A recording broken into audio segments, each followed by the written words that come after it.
शिवसेनेच्या वतीनं पाण्यासाठी मोर्चा काढण्यात येतोय। काही महिन्यांपूर्वी भाजपानेही मोर्चा काढला होता, त्यावेळी शिवसेना सत्तेत होती। छत्रपती संभाजीनगरमध्ये मोर्चे निघतात, पण सामान्य माणसाला पाणी काही मिळत नाही। विधान परिषदेचे विरोधी पक्षनेते आपल्यासोबत आहेत। आज मोर्चा आहे, काय कारण आहे की तुम्ही आज मोर्चा काढताय? आज मोर्चा मी माननीय आदित्यजी ठाकरे साहेबांच्या नेतृत्वाखाली काढतोय। लबाडांनो पाणी द्या हे आंदोलन आहे, हल्ला बोल मोर्चा आम्ही काढतोय। हा हल्ला प्रशासनावर आहे प्रामुख्यानं, कारण या शहराला पाणी 12-12 दिवसाला मिळतं, 13-13 दिवसाला मिळतं, काही ठिकाणी 15 दिवसाला पाणी मिळतं। जे पाणी आमची सत्ता असताना 2 दिवसाला 3 दिवसाला आम्ही देत होतो, तेही फार चांगले असं मी म्हणणार नाही, पण किमान 2 दिवसाला 3 दिवसाला देत होतो। आता 12-12 दिवसाला पाणी आहे। पूर्णपणे नियोजनाचा अभाव आहे, पाण्याचा अपव्यय आहे। या शहराला 240 MLD पाणी लागतं, 140 MLD पाणी दररोज येतं।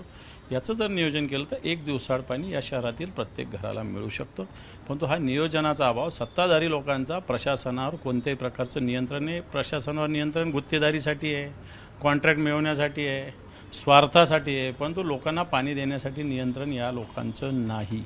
आणि म्हणून या सगळ्या प्रशासनाच्या गलथानपणाच्या विषयी आम्ही हे आंदोलन पुकारलेलं आहे। जनतेचं आंदोलन आहे, 33 दिवसांनी आंदोलन चालू आहे। आज भले मोर्चा असला तरी आंदोलन संपणार नाही, हे आंदोलन सतत चालू राहणार आहे। आणि मला असं वाटतं जनतेला निश्चित न्याय मिळवून देण्याशिवाय आम्ही स्वस्थ बसणार। काय काय असेल आंदोलनात, कसं असेल आंदोलन, कोण कोण सहभागी? नाही, आज तर माननीय आदित्यजी ठाकरे साहेब येत आहेत। सगळे आमचे संभाजीनगर शहरातील 115 वॉर्ड आमचे संघटनात्मक, या 115 वॉर्डातून जनतेला घेऊन आमचे पदाधिकारी, शाखा प्रमुख, उपशहर प्रमुख, उपशाखा प्रमुख ही सगळी मंडळी, महिला आघाडी, युवा सेना, विविध अंगीकृत संघटना सहभागी होत आहेत।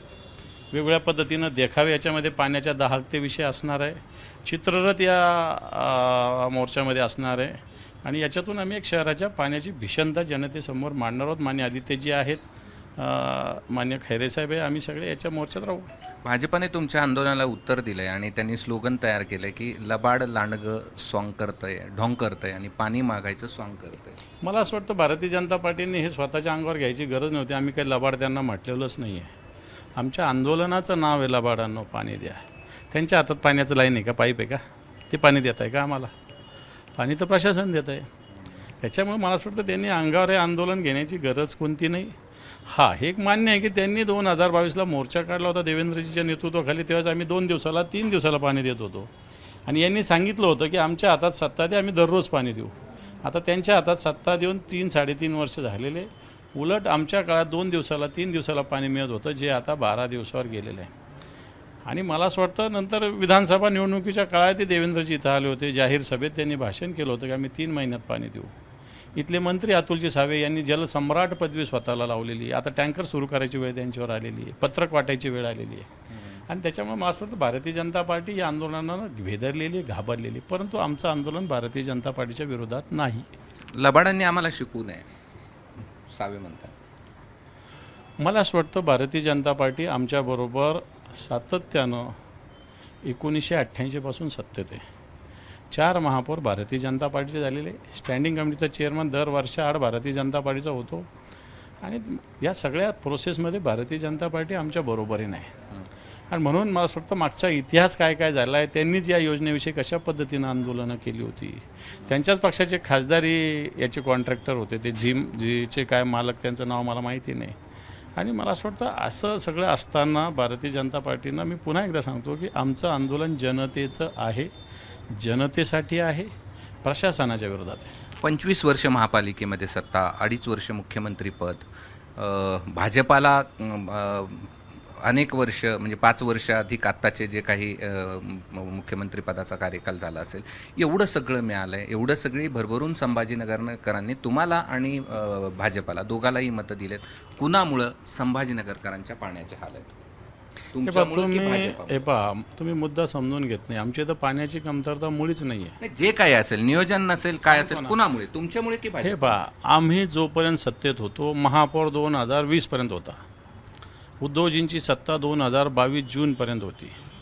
त्या काळापर्यंत आम्ही 2 दिवसाला 3 दिवसाला पाणी देत होतो।